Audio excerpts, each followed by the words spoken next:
اعوذ باللہ من الشیطان الرجیم، بسم اللہ الرحمن الرحیم۔ السلام علیکم۔ آج آپ کا میزبان ڈاکٹر کاشف بشیر آپ کی خدمت میں تفہیم القرآن سیریز کی قسط نمبر 56 کے ساتھ حاضر خدمت ہے، جس میں ہم انشاءاللہ سورہ آل عمران کی 186 نمبر آیت سے آغاز کر رہے ہیں، اس دعا کے ساتھ کہ اللہ تعالیٰ اس دنیا میں جتنے بھی مسلمان کسی بھی قسم کی مشکل میں، کسی بھی قسم کی آزمائش میں گرے ہوئے ہیں، اللہ تعالیٰ ان کے لیے آسانیاں فرمائے اور ہمیں تمام انسانیت کے لیے، تمام مسلمان بھائیوں کے لیے آسانیاں بانٹنے کی توفیق عطا فرمائے۔ بسم اللہ الرحمن الرحیم۔ لَتُبْلَوُنَّ فِي أَمْوَالِكُمْ وَأَنفُسِكُمْ وَلَتَسْمَعُنَّ مِنَ الَّذِينَ أُوتُوا الْكِتَابَ مِنْ قَبْلِكُمْ وَمِنَ الَّذِينَ أَشْرَكُوا أَذًى كَثِيرًا وَإِن تَصْبِرُوا وَتَتَّقُوا فَإِنَّ ذَلِكَ مِنْ عَزْمِ الْأُمُورِ۔ ترجمہ: مسلمانوں، تمہیں مال اور جان دونوں کی آزمائشیں پیش آ کر رہیں گی اور تم اہل کتاب اور مشرکین سے بہت سی تکلیف دہ باتیں سنو گے۔ اگر ان سب حالات میں تم صبر اور خدا ترسی کی روش پر قائم رہو تو یہ بڑے حوصلے کا کام ہے۔ اس کی تفسیر میں آیا یعنی کہ ان کے طعن و تشنیع، ان کے الزامات، ان کے بیہودہ طرز کلام اور ان کی جھوٹی نشر و اشاعت کے مقابلے میں بے صبر ہو کر تم ایسی باتوں پر نہ اتر آؤ جو صداقت و انصاف، وقار و تہذیب اور اخلاق فاضلہ کے خلاف ہوں۔ وَإِذْ أَخَذَ اللَّهُ مِيثَاقَ الَّذِينَ أُوتُوا الْكِتَابَ لَتُبَيِّنُنَّهُ لِلنَّاسِ وَلَا تَكْتُمُونَهُ فَنَبَذُوهُ وَرَاءَ ظُهُورِهِمْ وَاشْتَرَوْا بِهِ ثَمَنًا قَلِيلًا وَبِئْسَ مَا يَشْتَرُونَ۔ ترجمہ: ان اہل کتاب کو وہ عہد بھی یاد دلاؤ جو اللہ نے ان سے لیا تھا کہ تمہیں کتاب کی تعلیمات کو لوگوں میں پھیلانا ہوگا، انہیں پوشیدہ رکھنا نہیں ہوگا، مگر انہوں نے کتاب کو پس پشت ڈال دیا اور تھوڑی قیمت پر اسے بیچ ڈالا۔ کتنا برا کاروبار ہے جو یہ کر رہے ہیں۔ تفسیر میں آیا کہ یعنی انہیں یہ تو یاد رہ گیا کہ بعض پیغمبروں کو آگ میں جلنے والی قربانی بطور نشان کے دی گئی تھی، مگر یہ یاد نہ رہا کہ اللہ نے اپنی کتاب ان کے سپرد کرتے وقت ان سے کیا عہد لیا تھا اور کس خدمت عظمیٰ کی ذمہ داری ان پر ڈالی تھی۔ یہاں جس عہد کا ذکر کیا گیا ہے اس کا ذکر جگہ جگہ بائبل میں آتا ہے، خصوصاً کتاب استثناء میں حضرت موسیٰ علیہ السلام کی جو آخری تقریر نقل کی گئی ہے، اس میں تو وہ بار بار بنی اسرائیل سے عہد لیتے ہیں کہ جو احکام میں نے تم کو پہنچائے انہیں اپنے دل پر نقش کرنا، اپنی آئندہ نسلوں کو سکھانا، گھر بیٹھے اور راہ چلتے اور لیٹتے اور اٹھتے ہر وقت ان کا چرچا کرنا، اپنے گھر کی چوکھٹوں پر اور اپنے پھاٹکوں پر ان کو لکھ دینا۔ پھر اپنی آخری وصیت میں انہوں نے تاکید کی کہ فلسطین کی سرحد میں داخل ہونے کے بعد پہلا کام یہ کرنا کہ کوہ ایبال پر بڑے بڑے پتھر نصب کر کے تورات کے احکام ان پر کندہ کر دینا۔ نیز بنی لاوی کو تورات کا ایک نسخہ دے کر ہدایت فرمائی کہ ہر 7ویں برس عید خیام کے موقع پر قوم کے مردوں، عورتوں، بچوں سب کو جگہ جگہ جمع کر کے یہ پوری کتاب لفظ بلفظ ان کو سناتے رہنا۔ لیکن اس پر بھی کتاب اللہ سے بنی اسرائیل کی غفلت رفتہ رفتہ یہاں تک بڑھی کہ حضرت موسیٰ علیہ السلام کے 700 برس بعد ہیکل سلمانی کے سجادہ نشین اور یروشلم کی یہودی فرما روا تک کو یہ معلوم نہ تھا کہ ان کے ہاں تورات نامی بھی کوئی کتاب موجود ہے۔ ریفرنس ہے سلاطین باب نمبر 22 آیت 8 سے 13۔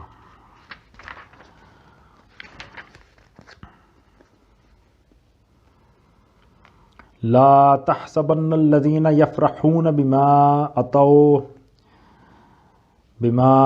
ويحبون أن يحمدوا بما لم يفعلوا فلا تحسبنهم بمفازة من العذاب ولهم عذاب أليم۔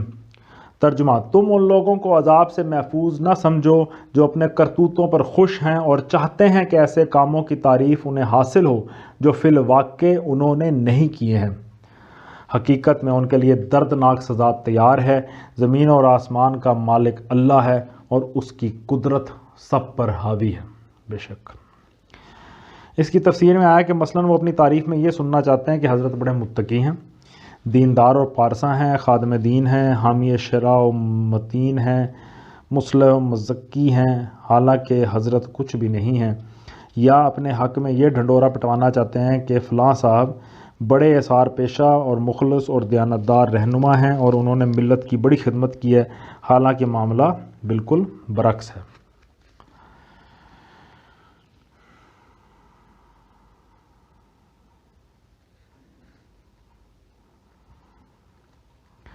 وَلِلَّهِ مُلْكُ السَّمَاوَاتِ وَالْأَرْضِ وَاللَّهُ عَلَى كُلِّ شَيْءٍ قَدِيرٌ۔ زمین اور آسمان کا مالک اللہ ہے اور اس کی قدرت سب پر حاوی ہے۔ إِنَّ فِي خَلْقِ السَّمَاوَاتِ وَالْأَرْضِ وَاخْتِلَافِ اللَّيْلِ وَالنَّهَارِ لَآيَاتٍ لِأُولِي الْأَلْبَابِ۔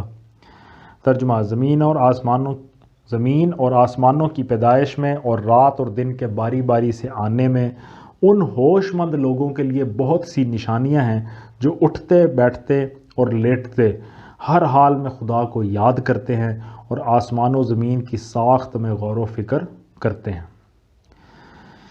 اس کی تفسیر میں آیا کہ یہ خاتمہ کلام ہے، اس کا ربط یعنی کہ یہ جو سورہ آل عمران اب ہم خاتمے کی طرف جا رہے ہیں تو یہ خاتمہ کلام ہے، اس کا ربط اوپر کی قریبی آیات میں نہیں بلکہ پوری صورت میں تلاش کرنا چاہیے۔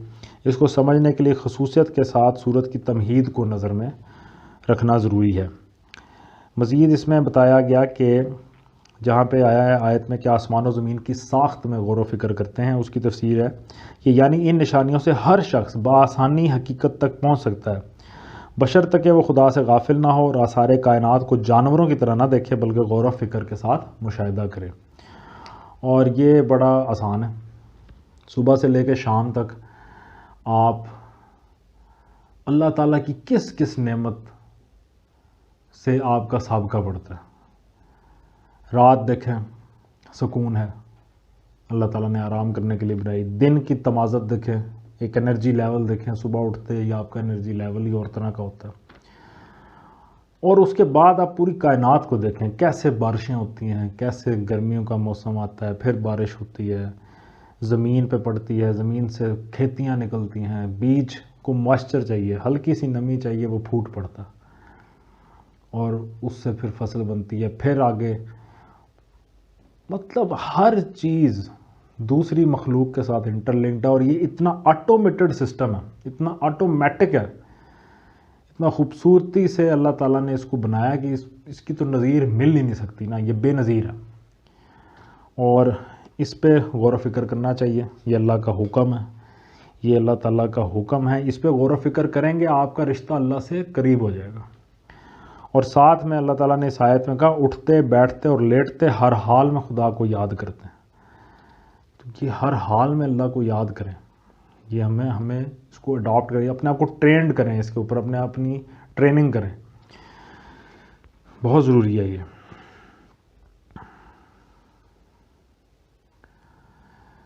ربنا ما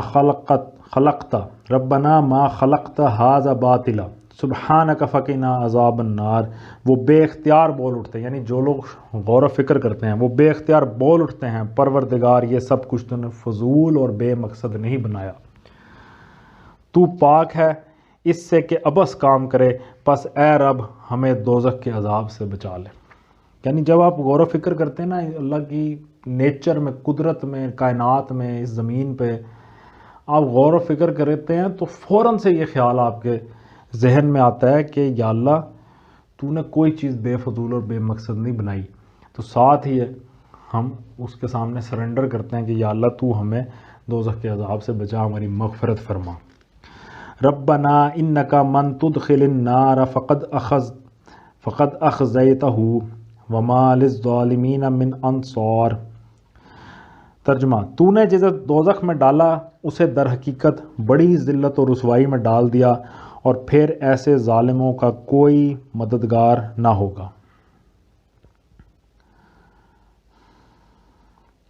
ربنا اننا سمعنا منادیا ینادی للایمان ان آمنوا بربکم فآمنا ربنا فاغفر لنا ذنوبنا وکفر عنا سیئاتنا وتوفنا مع الابرار۔ ترجمہ: مالک، ہم نے ایک پکارنے والے کو سنا جو ایمان کی طرف بلاتا تھا اور کہتا تھا کہ اپنے رب کو مانو۔ ہم نے اس کی دعوت قبول کر لی، پس اے ہمارے آقا جو قصور ہم سے ہوئے ہیں ان سے درگزر فرما، جو برائیاں ہم میں ہیں انہیں دور کر دے اور ہمارا خاتمہ نیک لوگوں کے ساتھ کر۔ آمین یا رب العالمین۔ اس کی تفسیر میں آیا کہ یعنی اسی طرح یہی مشاہدہ ان کو اس بات پر بھی مطمئن کر دیتا ہے، یعنی جو مشاہدہ کائنات ہے، مشاہدہ یونیورس کا جو مشاہدہ ہے، غور و فکر ہے، کہ پیغمبر اس کائنات اور اس کے آغاز و انجام کے متعلق جو نقطہ نظر پیش کرتے ہیں اور زندگی کا جو راستہ بتاتے ہیں وہ سراسر حق ہے، یعنی آپ حق کے اور قریب ہوتے چلے جاتے ہیں۔ مزید آیا تفسیر میں کہ انہیں اس امر میں تو شک نہیں ہے کہ اللہ اپنے وعدوں کو پورا کرے گا یا نہیں، البتہ تردد اس امر میں ہے کہ آیا ان وعدوں کے مصداق ہم بھی قرار پاتے ہیں کہ نہیں۔ یہ بھی ایک عاجزی ہے کہ کیا یہ وعدے ہم پہ لاگو ہوں گے یا نہیں، اس لیے وہ اللہ سے دعا مانگتے ہیں کہ ان وعدوں کا مصداق ہمیں بنا دے۔ کتنی خوبصورت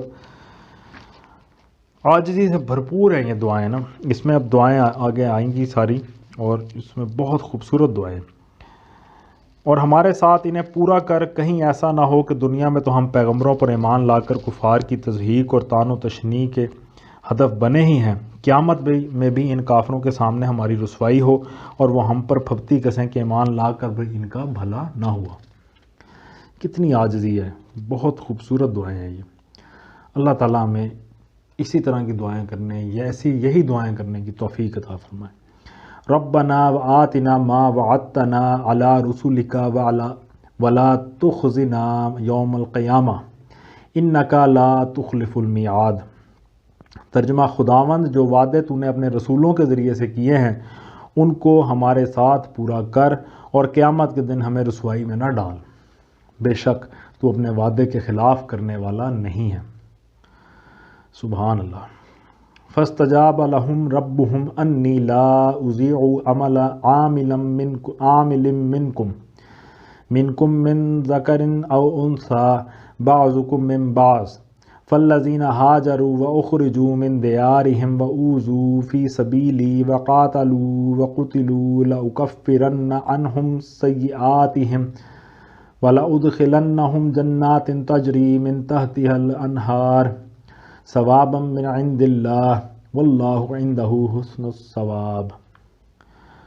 ترجمہ: جواب میں ان کے رب نے فرمایا، میں تم میں سے کسی کا عمل ضائع کرنے والا نہیں ہوں، خواہ مرد ہو یا عورت، تم سب ایک دوسرے کے ہم جنس ہو، لہٰذا جن لوگوں نے میری خاطر اپنے وطن چھوڑے اور جو میری راہ میں اپنے گھروں سے نکالے گئے اور ستائے گئے اور میرے لیے لڑے اور مارے گئے، ان کے سب قصور میں معاف کر دوں گا اور انہیں ایسے باغوں میں داخل کروں گا جن کے نیچے نہریں بہتی ہوں گی، یہ ان کی جزا ہے اللہ کے ہاں اور بہترین جزا اللہ ہی کے پاس ہے۔ تم سب ایک دوسرے کے ہم جنس ہو، اس کی تفسیر میں آیا کہ یعنی تم سب انسان ہو اور میری نگاہ میں یکساں ہو۔ میرے ہاں یہ دستور نہیں ہے کہ عورت اور مرد، آقا اور غلام، کالے اور گورے، اونچ اور نیچ کے لیے انصاف کے اصول اور فیصلے کے معیار الگ الگ ہوں۔ مزید آیا تفسیر میں جہاں پہ آخری آیت کا جو آخری حصہ ہے کہ اللہ کے ہاں اور بہترین جزا اللہ ہی کے پاس ہے۔ اس کی یہ تفسیر ہے کہ روایت ہے کہ بعض غیر مسلم نبی صلی اللہ علیہ وآلہ وسلم کے پاس آئے اور کہا کہ موسیٰ عصا اور ید بیضہ لائے تھے، عیسیٰ علیہ السلام اندھوں کو بینا اور کوڑیوں کو اچھا کرتے تھے، دوسرے پیغمبر بھی کچھ نہ کچھ معجزے لائے تھے، آپ فرمائیں کہ آپ کیا لائے ہیں؟ اس پر آپ نے اس رکوع کے آغاز سے یہاں تک کی آیات تلاوت فرمائیں اور ان سے کہا میں تو یہ لایا ہوں، یعنی قرآن نبی پاک صلی اللہ علیہ وآلہ وسلم کا سب سے بڑا معجزہ ہے، اور اس معجزے کا سب سے بڑا ہونے کا سب سے بڑا ثبوت یہ ہے کہ دیکھیں 1400 سال بعد بھی آج ہم بیٹھے اس کو پڑھ رہے ہیں، اور یہ آج کے دور میں بھی ہر انسان کے لیے ریلیونٹ کتاب ہے. ایک ایک آیت ہر انسان کو ایڈریسڈ ہے، اسی سے بات کر رہی ہے، اس کے بارے میں لکھی گئی ہے. اللہ تعالیٰ نے ایڈریس کی. یہ حضور کا سب سے بڑا معجزہ ہے، اور یہ تمام موضوعوں پر حاوی ہے. اس سے بڑی نشانی کوئی نہیں ہے. اس کی ترویج کریں، اس کو پڑھیں، لوگوں کو بتائیں، اپنے جاننے والوں میں، اپنے بیٹھنے میں، اپنی باتوں میں قرآن کی آیتوں کو کوٹ کریں، ریفر کریں. دین یا کوئی بھی علم جو ہے وہ اسی طرح سے ترویج پاتا ہے کہ اس کے ماننے والے، اس کو سمجھنے والے اپنی ڈسکشنز میں، اپنی گفتگو میں اس کو استعمال کریں. اس سے رشتہ جڑے گا تو آپ استعمال کریں گے. تو اپنے رشتے کو جوڑیں، مضبوط کریں. یہ بہت ضروری ہے. اللہ تعالیٰ نے اس کی توفیق عطا فرمائے.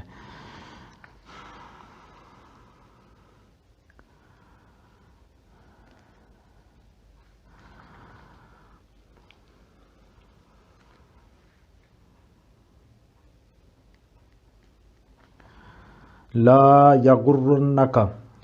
یغرنک تقلب الذین کفروا فی البلاد. اے نبی صلی اللہ علیہ وآلہ وسلم، دنیا کے ملکوں میں خدا کے نافرمان لوگوں کی چلت پھرت تمہیں کسی دھوکے میں نہ ڈالے. متاع قلیل ثم مأواہم جہنم وبئس المہاد. یہ محض چند روزہ زندگی کا تھوڑا سا لطف ہے، پھر یہ سب جہنم میں جائیں گے جو بدترین جائے قرار ہے. ہمیں کسی سے امپریس ہونے کی ضرورت نہیں ہے، نہ کسی انگریز سے، نہ کسی گورے سے، نہ کسی غیر مسلم طاقت سے ہمیں امپریس ہونے کی ضرورت نہیں ہے. میرے بھائیوں، اس چیز کو سمجھیں. یہ قرآن ہے، یہ اللہ کا پیغام ہے. اللہ تعالیٰ یہ کہہ رہا ہے، اے نبی، اپنے نبی کو کہہ رہا ہے، دنیا کے ملکوں میں خدا کے نافرمان لوگوں کی چلت پھرت تمہیں کسی دھوکے میں نہ ڈالے. یہ محض چند روزہ زندگی کا تھوڑا سا لطف ہے، پھر یہ سب جہنم میں جائیں گے جو بدترین جائے قرار ہے. اس سے بڑی حوصلے والی بات ہی کوئی نہیں ہے.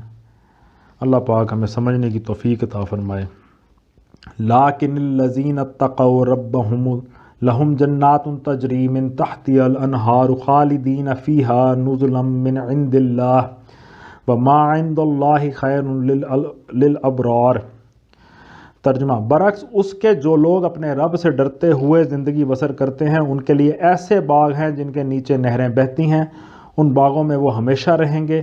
اللہ کی طرف سے یہ سامان ضیافت ہے ان کے لیے، اور جو کچھ اللہ کے پاس ہے نیک لوگوں کے لیے وہی سب سے بہتر ہے. ہمارا اجر اللہ کے پاس ہے، ہمارا دنیا میں تو ہے ہی نہیں.